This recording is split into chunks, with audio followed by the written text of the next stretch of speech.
ছেলে মানুষ কাকে বলে জানেন?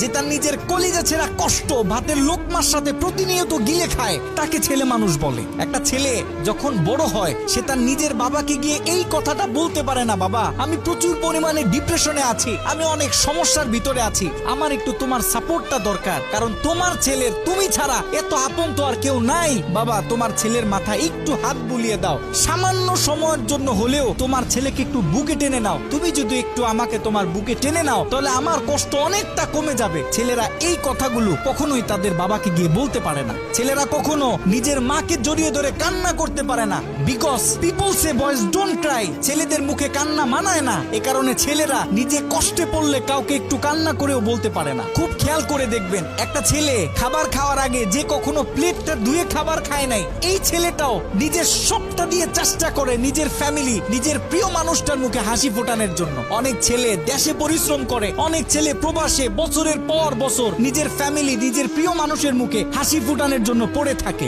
দিন শেষে ছেলেদের মুখে হাসি ফোটানোর মতো কাউকে পাওয়া যায় না। আমি মনে করি boys are the best actor in the world. এই পৃথিবীতে ছেলেরা হচ্ছে সব থেকে বড় অভিনেতা, কারণ ছেলেরা নিজেদের বুকে হাজারো লক্ষ কষ্ট পুঁতে রেখেও মুখে হাসি নিয়ে চলে, কারণ সে জানে আজকে আমি যদি ভেঙে পড়ি তাহলে আমার পুরো ফ্যামিলিটা অস্তিত্বহীন হয়ে যাবে।